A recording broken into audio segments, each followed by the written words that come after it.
मैं निशा जैसवाल, कक्षा 10 की एक छात्र। हमको सो कॉल्ड ओल्ड कोर्स से हम पढ़ रहे हैं, तो हमारे ओल्ड कोर्स में एक किताब है हिंदी की पाठ्य पुस्तक स्पर्श, launched by NCERT, national council of education and research training. यह है हमारे हिंदी का साहित्य। इसमें हमें, अगर हम खोलेंगे पेज नंबर 58, हमें मिलेगा ये सीताराम शेक्सपियर की एक कृति जो है उनकी डायरी का एक पन्ना। बहुत सारे छात्र इसे पढ़कर निकल भी गए हैं और बहुत सारों को ये पता नहीं क्या है इस पाठ। इसमें हमें बताया गया कि 26 जनवरी 1930 के दिन कलकत्ता के अंदर हुए मोर्चे और रैली, अगर आज की भाषा में करें तो प्रोटेस्ट। पर इसके अंदर और क्या है कि कैसे वहाँ पे लोग कितने खुश थे ये करते हुए, उन्हें थोड़ा भी अंग्रेज़ी शासन का डर नहीं था। पर अंग्रेज़ी शासन ने क्या क्या करा, उनके मोर्चों के स्थल पे जाकर पुलिस तैनात कर दी उन्होंने, फिर उन पर लाठी चार्ज करे, स्त्रियों को गिरफ्तार करा, उनको मारा पीटा, सुभाष बाबू को लाल बाजार की लॉकअप में ले गए, डॉक्टर दास गुप्ता ने लाठी चार्ज की घायल व्यक्तियों को मरहम लगाया और उनकी फ़ोटो खींची। ये कुछ फेमिलियर साउंड नहीं कर रहा कि हाँ अभी हमने ऐसा ही तो कुछ सुना था। देखते हैं। द हिंदू का एक आर्टिकल है पीसफुल प्रोटेस्ट का कि राजस्थान में जंतर मंतर पे, बेंगलोर में, हैदराबाद में, पुणे में कैसे प्रोटेस्ट हो। अभी हम लोग एक लोकतंत्र है, यानी कि डेमोक्रेसी। हमारे पूर्वजों यानी कि स्वतंत्रता सेनानियों ने हमारे स्वतंत्रता के लिए इतनी लड़ाइयाँ लड़ी थी, उन्होंने हमारे लिए इतने बलिदान दिए थे, और आज भी हम क्यों ऐसे ही सारे मोर्चे निकाल रहे हैं, पीसफुल प्रोटेस्ट कर रहे हैं? क्यों? हम लोगों ने ही तो ये सरकार चुनी है। कहता तो है हमारा लोकतंत्र, it is for the people, by the people and from the people. So क्या by the people of India मतलब इंडिया के जो लोग हैं उनकी तरफ से ये सरकार काम कर रही है? पर अभी तो मैंने वोट चोरी के बारे में सुना था। For the people of India, तो क्यों हमें मोर्चे निकालने पड़ रहे हैं अगर वो हमारे लिए ही काम कर रही है? और from the people of India, अगर वो हम लोगों में से ही है, हम जैसे मिडिल क्लास लोगों में से ही और निम्न वर्ग के लोगों में से ही है, तो वो क्यों हमारी बातें नहीं सुन सकते? अंदर बताया गया है कि सुभाष बाबू को लाल बाजार के लॉकअप में डाला गया। अभी पता चल रहा है कि सोनम वांगचुक सर को जबरदस्ती उन्होंने जंतर मंतर से लेकर छात्रों पर लाठीचार्ज करा। ये तो एकदम इसकी तरह ही है।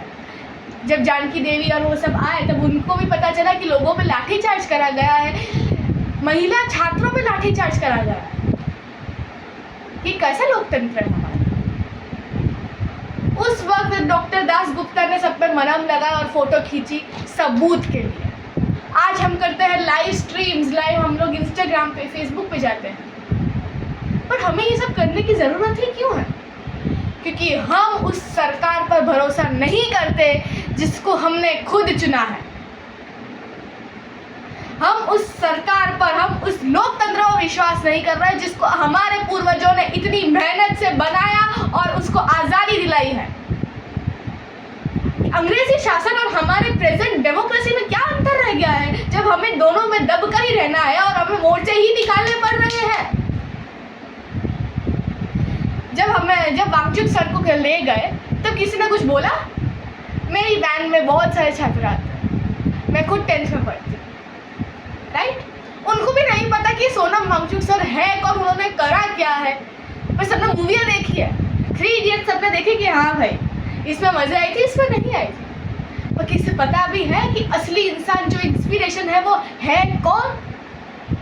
लोगों को तो वो नहीं पता कि पीसफुल प्रोटेस्ट क्या होता है, CJP है क्या।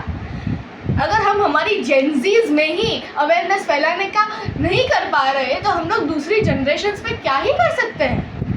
और इसमें उसमें हमारी गलती नहीं है, हमें बचपन से सिखाया गया है।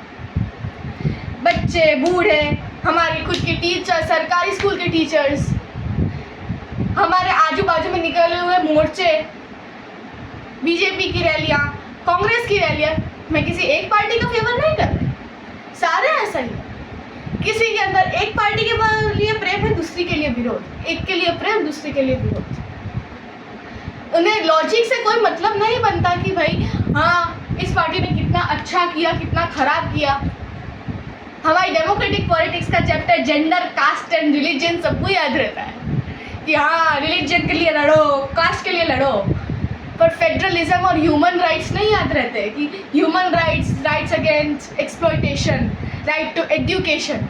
और जो बच्चों ने 20 से ज़्यादा बच्चों ने सुसाइड और आत्महत्या करी, जो हज़ारों डिप्रेशन में पड़े हुए हैं, उनके लिए कौन सुनता है? आज मैं कक्षा 10 की एक छात्र अपनी स्पर्श की किताब उठाकर बोल सकती हूँ कि ये कोर्स वापस नहीं आने वाला। क्यों? उन्हें वो नहीं चाहते कि हम उन दोनों में डिस्टिंग्विश, हम उन दोनों में पता कर सके कि अरे हाँ ये तो एकदम वैसा ही हो रहा है जैसा पहले हुआ करता था। आज आज़ादी को 70 से ज़्यादा साल हो चुके हैं, मोर देन 75 ईयर्स। हम लोग इतनी मनाते हैं आज़ादी का अमृत महोत्सव, ये वो फलाना ढिमकाना। क्यों? आज़ादी मिल चुकी है तो आज भी हमें मोर्चे करने की ज़रूरत ही क्यों है? हमने जो सरकार ली है, हमें उस पर उतना भरोसा नहीं कि वो हमारे कर सके, या उन्होंने उतना भरोसा हमें दिलाया नहीं। हमें दिलाया नहीं उतना भरोसा कि हम उन पर करें कि हमें उनसे चीज़ें मांगने की ज़रूरत ना पड़े। तो आज फाइनली मैं एक ही चीज़ कहना चाहूँगी, धर्मेंद्र प्रधान रिज़ाइन करिए। Sonam sir, we are with you. And NCERT वालों, ये चैप्टर वापस मत डालें, वरना और भी लोग जागरूक हो जाएंगे। Signing off, this is Nisha Jaiswal, class 10th। Thank you.